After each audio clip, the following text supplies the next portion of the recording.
Thank you. Thank you for joining us tonight for our podcast. We've got a great podcast for you tonight. We're going to be talking about for leaders, and this, of course, is applicable to everybody. How well are you taking care of yourself? As our guest talks about tonight, what are you putting into your mouth that's giving you all these difficulties, ailments, illnesses, and difficulties of health and fitness and wellness? What are you doing there? And what is it you might want to consider changing so that you can show up, be your best, and also deliver on the best for your company, your organization, your teams, the people that you work with, and also the people in your life? Hi there. This is Michael Bailey. I'm here with my partner, Rich Barron. This is Mainline Executive Coaching ACT, and this is all about taking action on your health tonight. Our guest this evening is Roman Garcia. I've been done this for a little while, so I'm tripping over my own tongue here. So excuse me, I'll pick myself up again. Roman Garcia, he is a mindset coach. He is the, as he calls himself, you are the mind medic. Is that right? Yes, sir. Mind medic. So you're going to be addressing mindset. And in particular, we're going to be talking about this whole thing about health, about how we can take better care of our health, and also the fact that sometimes we're not particularly good at doing that, being mindful of it, being intentional about that. Would that Correct. be true, Roman? Yes. Yeah. And the reason I wanted to reach out with you, like I mentioned, is a few weeks ago, my 31-year-old niece passed away in her sleep. And it was after the grief and the shock of it all and watching my brother go through all this, there's the realization that maybe this be preventable.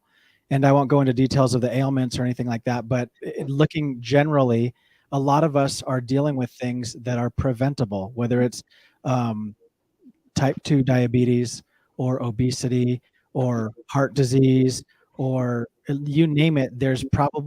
You probably know how to help your own ailment. But then we have the pressure, the overwhelm, the fear, the addiction, you could say, or just the bad habits that we've been in decade after decade after decade that's leading to our demise.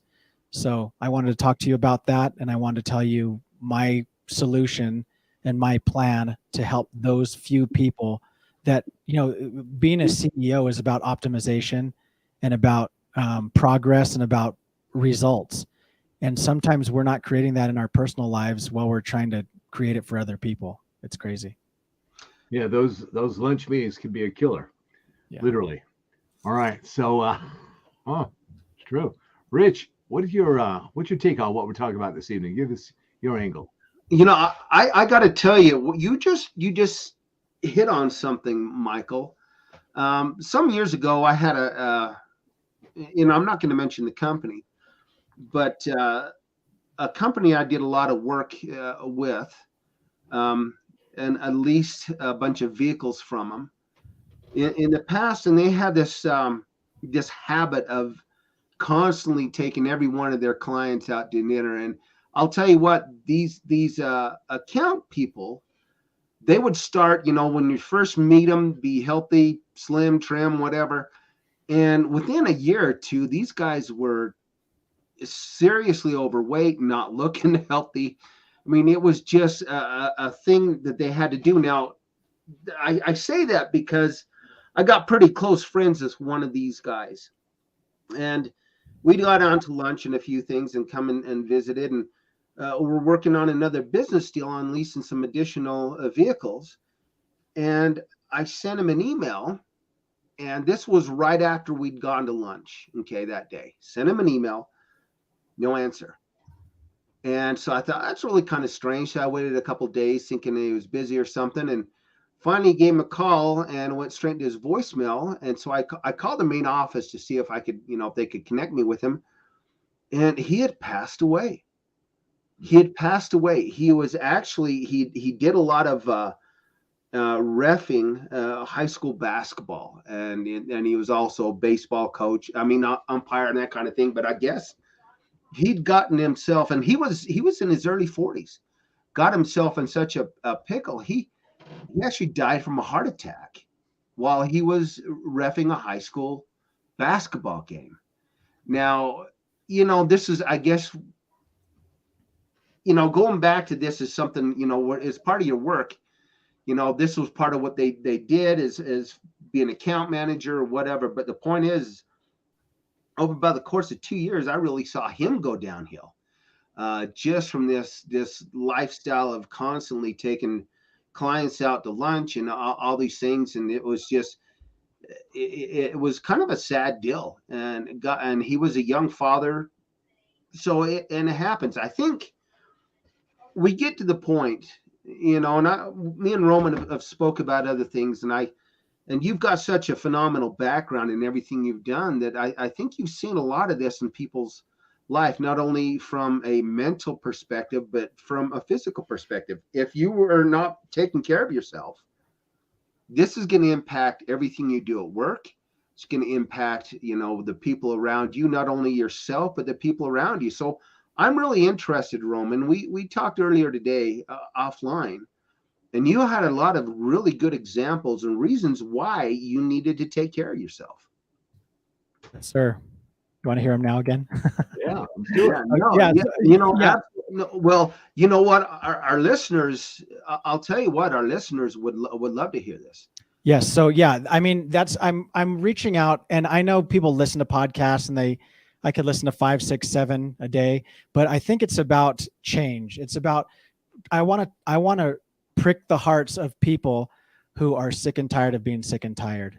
And I want to save lives. One of my roles in the FBI was as a tactical medic, and I personify that in my business as a rescuer. I provide simple, life-saving, critical interventions that will literally save your life. And furthermore, I teach you how to treat yourself as a medic and as a life coach. So that's kind of my approach. When this happened, I felt like, hey, we need to change. We're at war with whatever it is, you name it, we're at war with it. Nutrition, education, government, whatever. And I want to equip people to battle that if they want to get in the fight, if they don't want to succumb to their wounds, and if they want to heal themselves, and if they want to get back into battle. And a lot of this mindset goes right in hand with CEOs and corporate leadership. They're, like I said, optimization. What are they doing with their life, and what are the results they're getting, and are they happy with their results? These guys, it's kind of like the sun rising. You don't even realize the difference between night and day sometimes. And like these guys with the going out to eat and gaining weight, that's an extreme example. But what about erectile dysfunction? What about anxiety? What about depression? All these things, I could go on and on with all the ailments, by the way. I'm just like pulling things that come to mind, but all these things, they're preventable. And what would it feel like if you can make that change? There's Brooke Castillo said one time that we should make our food boring and our life exciting. How happy does a slice of cheesecake really make us? You want the honest answer? Yes. It can make someone really happy, but it does. And then let's say you limit that and do, instead of cheesecake every couple days, you do it once a week. That cheesecake's going to taste better than ever. And then I had a client who got off sugar and flour, and it was her birthday, and she was fantasizing about having chocolate cake. And I'm not about cutting out food. I'm just to make a conscious choice of what you're going to eat. So she said, I'm not going to eat chocolate cake until my birthday in a week and a half. And so I said, okay, when you eat it, why don't you get a pen or something, or just be conscious of what it tastes like, how you feel, everything. Like, just be completely present with that chocolate cake. And she said it tasted like cardboard. It didn't really taste real chocolatey. It was kind of gross. And then her stomach hurt afterwards. So taking a step away and then going back into it, she's like, I don't want this anymore. I want my knees, when we started coaching, she said, my knees stopped hurting. My hips start hurting. She said she couldn't walk up the stairs without like having to lean against the wall at the end and take a deep breath. She said her friends would invite, she lives in like Colorado, surrounded by the Rocky Mountains. She said she couldn't go hiking and live her life because of her body and the food she ate. When she changed that, she got out and she has new life now. It's crazy. It's amazing. So you were talking about people being in denial about this for sometimes years, decades, right? Yes. So not necessarily denial, but just kind of trapped, like what? Afraid denial about it, because when you take a look at it, really and truly, because I think there's several things that come to people's minds, those that are watching it. This idea, well, let me just kind of give you 4 things that I find that people press up against when they're going to make a change. Okay, Yes. I'm going to give them to you here. All right.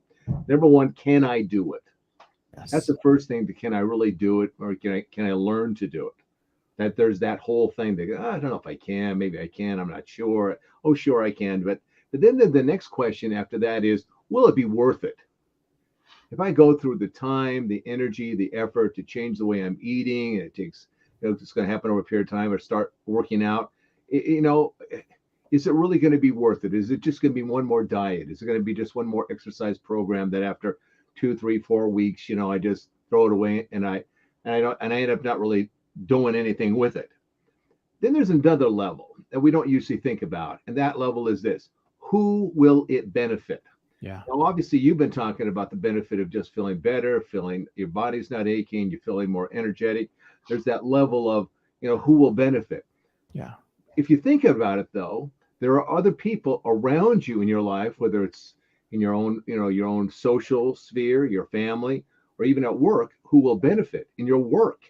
Right. They'll see the example. They'll see that you're more on top of things, that you're really doing the job. You're really showing up because you have more energy. Your mind is clearer. You're able to deal with matters better. You're better able to manage your own emotions because you're not addicted to these different kinds of things that really have kept you trapped. Right. Kind of kept you in this place of you just being really, really stuck. And so you got to start looking at it in this more dynamic way of, can I do it? What really what will will it be worth it? And then, the idea here of who will it benefit. And then the last one is this one. I think this is probably the most powerful question. Who cares? Who cares? So I can do it. It may be worth it. There may be people that benefit, but ultimately, who cares? Right. Because at the heart of it, all change really happens because I care.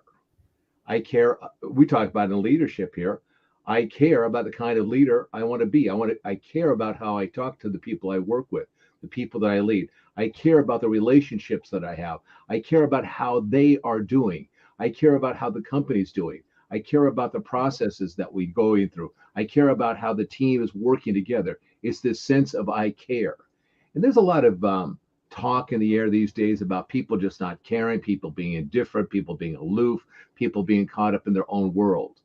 But really and truly, here's the deal. You have no idea who cares. It may be just you. But somewhere down the line, you may find that there are people looking at you and saying, I saw so-and-so, I saw you specifically. You made a change. You had a different way of looking at life. You had a different way of talking to people. You had a different way of presenting yourself. You had a different way of engaging life. And I didn't say anything to you at the time, but that made an impression on my mind. You changed my life without you ever knowing it, just because you cared enough to do something about it. And that made me feel like I can do it. It'll be worth it. And I will get benefits. Yeah. And I do care about that. What are your thoughts about that, Rich? This goes a long ways. I care about who I am. I care about who you are. I care about being able to be there for you is an important concept. I'll tell you what, this last week, I went on vacation with my family for spring break, and we went across the Midwest and we ended up in Hannibal, Missouri. Okay, if you've ever been there before, where Mark Twain, Samuel Clemens, his hometown, where Tom Sawyer, that whole story was written. And we had spent the day walking around the town and ended up going to the Mark Twain cave on this tour. And then at the end of the day, from right down in Hannibal, Missouri, and all the way to the top of this bluff is a lighthouse. Now, it was like, I don't remember how many steps. It was like 280 steps or something. And if someone's listening, you can correct me, but it was somewhere along those lines. And my kids said, we got to go up there and take a picture. It's overlooking the Mississippi River. And, we got to the bottom of the stairs and they're like, come on, Dad, let's race. And my wife was there with me, and she just had a knee replacement in December. And she was like, I'm going to make it to the top of these stairs. And, I said, okay, we'll race. Of course, I had no intention of racing my two kids up, 280 steps. They took off running, and I thought, man, there's no way in this world I'm not going to make it up there. It's I could do this. And I do this. I hike a lot, and I do a lot of different things. But of course, I didn't run up there. But I got up there to the top with them, and they, But the point is I was going to make sure. I wanted to make sure I was able to get there. My kids, my two youngest kids are 18 and almost 16. I'm 57, so I'll tell you what that is. My age. But I wanted to make sure I could still do those things with my kids. I'm still capable and able and healthy enough. And, when my dad was, I'll tell you what, when my dad was 89 years old, 88 years old, he fell and broke his hip. Before that, he was walking 2 miles every day. He never stopped his whole life until he broke his hip. And then he went downhill and died a couple of years later. But I think it's important to understand that there's more people that count on you than just yourself. Your family counts on you, to provide for them, and to stay up with them and to make memories with them and do all these things with them. And the people that work for you or work with you count on you to be there, to be able to show up and, like you said, be clear-minded. So when you say who cares, well, it should be, number one should be you. And then when you really take account of the people who care, I think you'd be surprised how many people care about you and the way you treat yourself. Yeah, there you go. And if you're struggling with that, so here you've got Roman, a mind medic, a guy who gets in and helps you figure out your mindset in terms of how to take better care of yourself, life-changing stuff, whether it's drugs, alcohol, just everyday better diet, better exercise, just better living overall. This is a guy who innately cares a lot. Otherwise, he wouldn't be in the business. So sometimes we need to have somebody out there, we care, but somebody who's going to help us encourage us to care more about ourselves so that we take better care of ourselves. Why don't you tell us a little bit about how it is that you work? I mean, this death of your sudden death, unexpected death of your niece really shook you up, I can tell. Yes. So I mean, I wanted to, you touched on a couple of things. I have a perfect example. I wish he was here with me. I have a client named Justin. Justin weighed 305 pounds when we began coaching. He's a medical doctor, and he had been at this for decades, and so his job literally was to help people. So do people care that he comes to work? Yes, their life depends on him. And then his life was kind of deteriorating based on his personal habits. So again, so you asked the way I work. He had tried diets. He had tried everything. He's a doctor. He knows it all or whatever.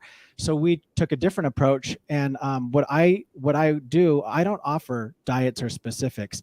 However, right now with Rachel, the nutritionist that I'm working with, she does get into the specifics of your ailment. That's why I'm excited about this. However, when I was working mindset wise with Justin, we looked at his thoughts. When he stands on the scale and sees the number 305, what thought do you think comes into his mind? Oh, guilt, shame, fear. Well, what's the thought? Like, I am what? Like, what's a phrase that he says when he looks at the scale? Fat. I am fat. And then that thought leads to a feeling, which is what you said: guilt, shame, disgust, whatever those thoughts and feelings are. And then when you feel that feeling of disgust, what do? Do you go out and walk 1.5 miles or drink water or join a gym? No, you go grab some more ice cream and sit in front of the TV. Yeah, right? You disassociate from it. Yeah, I don't want to feel that. Yeah. I got to go do something to make myself feel good here. Let's get another gallon. You stop. You try to stop the pain. You try to medicate yourself with whatever your drug of choice is, which his was food. And then when you do those things, when you take that action, what results do you get? You maintain the same lifestyle, or it gets worse. It exacerbates. So what we do is we go and take a step back and say, what thoughts are you thinking to get you where you're at?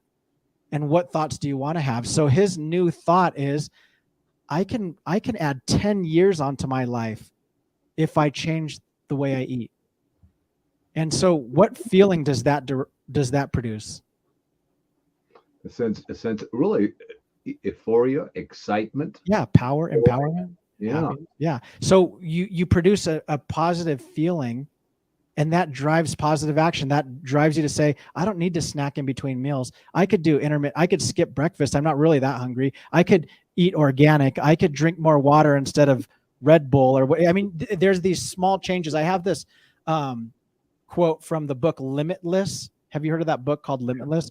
And he said the author said the key to being limitless is purpose and energy. Purpose times energy times small, simple steps. So a small step, when you feel empowerment or you feel enlightened or happy or energetic or whatever that positive feeling is, you can make a small change. Like, I'm just going to drink water today, just today, instead of anything else. And so you make these small changes. And like I said before, it's like the difference between when the sun rises, you don't even notice that daylight happens. You start seeing these changes and they're kind of imperceivable, but they're massive and they're real. And it's not going to happen overnight. It's not lose 30 pounds in 30 days type of a thing. You can, if that's your mindset, because that's available to you, but it's all about your thoughts. And so I'm excited about this with him. I have another young man, a client. He was one of these failure to launch types. He smoked a lot of marijuana. He argued with his dad. He lived at home and didn't really want to do much. And we changed his mindset a little bit. He said he wanted to follow in the footsteps of his outstanding grandfather who just passed away. He wanted to honor him and do what his grandfather did.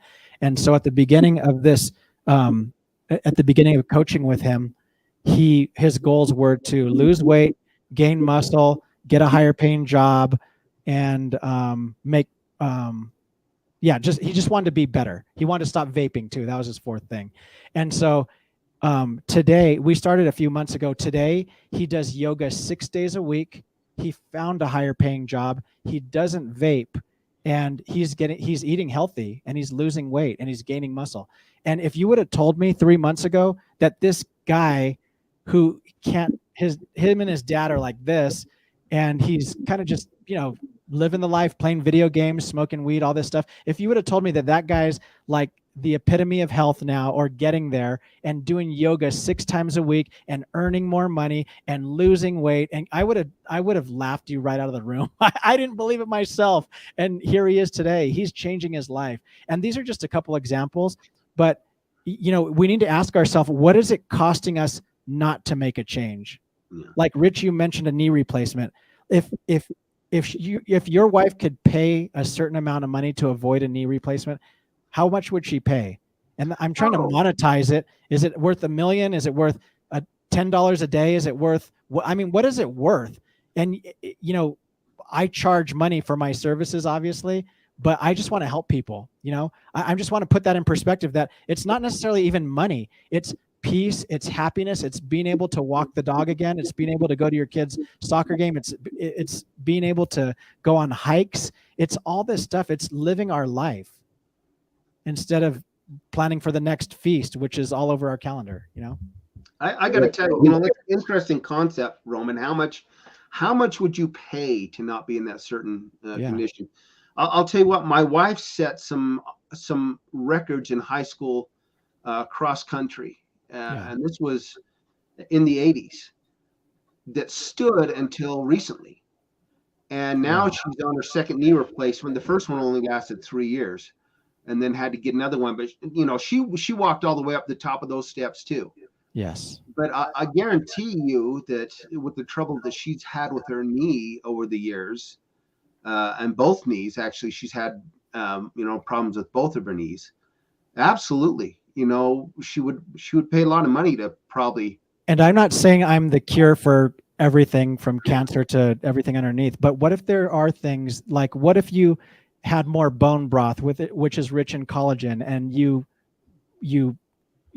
medicated your joints better, the way God created us to do? What if you ate more vegetables and drank more water and diminish the amount of chemicals that we don't even know the effects of most of the stuff that we're exposed to? Here's the thing. You can go on the internet and you can get all that information, go to a library. There's lots of places to get the information. However, this is the difference. The difference is having somebody who's there to encourage you, to support you, to hold you accountable, to answer your questions, Yeah, to and help you direct yourself in a different way when you start going down the wrong direction. correct. And everything we do, if you think about it, you guys sitting in your house, Rich, with your guitars behind you, my guitars behind me, the breakups we've had, the everything we do, everything in life, it comes from a feeling that we've had. So, or we do have. Me getting up to exercise, it's because of a feeling. Me not exercising when I don't exercise, that's because of a feeling. So my argument to you, or my like 30-second $1 million piece of advice is this, that we can control our thoughts. We can pick a thought that we want to think, whether it's about kittens and rainbows, or about war. We could pick a thought that we want. Thoughts lead to feelings. So we produce our feelings. Therefore, we could control our feelings. And our feelings are the fuel that we put in our rocket ship to get to wherever we want, whether it's staying grounded or taking off. And so that's what I want to talk to people about, is if you feel stuck, if you're sick and tired and you want to make a change, let's talk and see if I could help you change your feelings. It's really quite simple, but it's very, very urgent. Yeah, a lot of us think about thoughts or have thoughts that lead to feelings. Often those are demotivating rather than motivating, is what you're talking about. Right. Often we do it just habitually because we don't think about what we're thinking about. Therefore, we stay stuck in that rut that you were talking about. Yeah. All right, let's call this a wrap here. So how do they get a hold of them? How do they get a hold of Roman Garcia? So my website is www.mind-medic.com. And you could leave your email address and a little note, and we can have a free conversation. And I don't want to just charge everyone who talks to me or whatever. I will help you any way I can. But I also want to tell you about my long-term coaching program and this new program I've set up with Rachel Lee, the nutritionist. We want to help you. We want to help you stop suffering, and we want you to be successful. And that's what we're here for. More joy to life and work, everybody. All right. Thanks so much for being on it with us today, Roman. Great to have you here. Thanks for your insight. Thank you for the experiences that you bring and the desire to really make a difference in people's lives, serve them, and help them the best. Thank you very much. Rich, wrap it up for us. Executive Leaders Act, ILEC.com. Look us up, reach out to us, and let's talk. Let's get you on the path to fix working with your culture. Let's partnership. Let's make a partnership here. It's not about just coaching. It's about building that rapport, building that cultural rapport, that leadership rapport, that coaching. Anything you want to talk about, we're here to help you with. Yeah, partner up with Roman or absolutely Rich, myself. Let's do it. Let's get something. Let's have a shout out here for some folks in Georgia. How are you doing down there in Georgia? We could give a shout out here for some people that are in Atlanta and also Dallas, Georgia. How y'all doing? You have a great night. Have a great weekend. Excellent. All right, folks. Once again, we have come to the end of another episode of Mainline Executive Coaching ACT. Take care and take care of each other. Be safe, and we'll see you next time. All right.